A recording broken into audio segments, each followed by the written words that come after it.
GST ನೋಂದಣಿ ಮಾಡ್ಕೊಳ್ತೀವಿ ಸ್ವಾಮಿ, ಆದರೆ ಹಳೆ ಲೆಕ್ಕ ಯಾವುದೇ ಕಾರಣಕ್ಕೂ ಕೇಳಬೇಡಿ, ಹೊಸ ಲೆಕ್ಕ ಬಿಡಬೇಡಿ, ಹಳೆ ಲೆಕ್ಕ ಕೇಳಬೇಡಿ ಅಂತ ನೋಟಿಸ್ ಬೆನ್ನಲ್ಲೇ ಮನವಿ ಮಾಡ್ತಾ ಇದ್ದಾರೆ ವರ್ತಕರು. ಇವರೇನು ಮಾಡಿದ್ರು, ಫೋನ್ಪೇ ಕಿತ್ತಾಕ್ಬಿಡ್ತೀನಿ, ಗೂಗಲ್ ಪೇ ಕಿತ್ತಾಕ್ಬಿಡ್ತೀನಿ, ಭೀಮ್ ಆ್ಯಪ್ ಕಿತ್ತಾಕ್ಬಿಡ್ತೀನಿ, ಪೇಟಿಎಮ್ ಇಟ್ಕೊಳ್ಳಲ್ಲ ನಾನು, ಅವಾಗ ನಾನು ವ್ಯಾಪಾರ ಮಾಡೋದು ಗೊತ್ತೇ ಆಗಲ್ವಲ್ಲ ಅಂತ ಪ್ಲಾನ್ ಮಾಡ್ಕೊಂಡಿದ್ರು.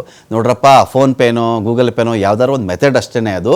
ನೀವು ನಗದು ರೂಪದಲ್ಲಿ ವ್ಯಾಪಾರ ಮಾಡ್ತಾ ಇದ್ರು ಕೂಡ ನಿಮ್ಮನ್ನು ನಾವು ನಿಮ್ಮ ತೆರಿಗೆಯನ್ನು ನಾವು ಬಿಡಲ್ಲ ಅಂತ ಹೇಳಿದ ಮೇಲೆ ಈಗೇನು ಹೇಳ್ತಾ ಇದ್ದಾರೆ, ಹಳೇದು ಆಗಿದ್ದು ಆಗೋಯ್ತು ಸ್ವಾಮಿ, ನಮ್ಗೆ ಗೊತ್ತಿರಲಿಲ್ಲ, ವಿಚಾರ ನಮ್ಗೆ ತಿಳಿದಿರಲಿಲ್ಲ, ಏನು ಮಾಡಬೇಕು ಅಂತ ನಮಗೆ ಜ್ಞಾನ ಇರಲಿಲ್ಲ, ಹಾಗಾಗಿ ಹೊಸದಾಗಿ ನೋಂದಣಿ ಮಾಡ್ಕೋತೀವಿ, ಹಳೆ ಲೆಕ್ಕ ಕೇಳಬೇಡಿ ಅಂತ ವರ್ತಕರು ಹೇಳ್ತಾ ಇದ್ದಾರೆ.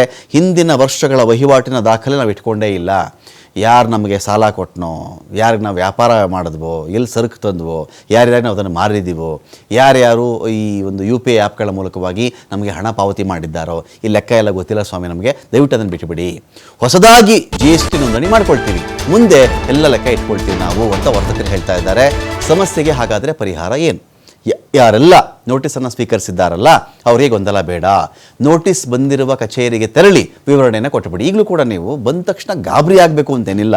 ನಿಮಗೆ ನೋಟಿಸ್ ಬಂದಿದೆಯಲ್ಲ ಅಂತ ಯಾವ ಆಫೀಸಿಂದ ನೋಟಿಸ್ ಬಂದಿದೆಯೋ ಆಫೀಸ್ಗೆ ಹೋಗಿ ಒಂದಷ್ಟು ವಿವರಣೆ ಕೊಡಿ, ಅವರಿಗೆ ಸೂಕ್ತ ದಾಖಲೆಗಳೊಂದಿಗೆ ವಿವರಣೆಯನ್ನು ಕೊಡಿ. ಅಧಿಕಾರಿಗಳು ಪರಿಶೀಲಿಸಿ GST ನಿಯಮ ಪರಿಹಾರ, GST ನಿಯಮಗಳು ಏನೇನಿವೆ, ಇದಕ್ಕೇನೇನು ಪರಿಹಾರ ಇದೆ ಅಂತ ಅವರು ನಿಮಗೆ ತಿಳಿಸಿಕೊಡ್ತಾರೆ.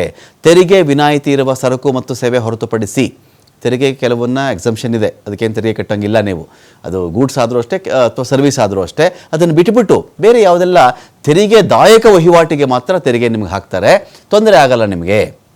ಹಾಗಾಗಿ ನಿಮಗೇನು ತೊಂದರೆ ಆಗದ ರೀತಿಯಲ್ಲಿ ಹೊಸ ನೋಂದಣಿ ನೀವು ಮಾಡಿಕೊಳ್ಳಬಹುದು ಅಂತ ಹೇಳಿ ವಾಣಿಜ್ಯ ತೆರಿಗೆ ಇಲಾಖೆ ಅಧಿಕಾರಿಗಳು ಹೇಳ್ತಾ ಇದ್ದಾರೆ.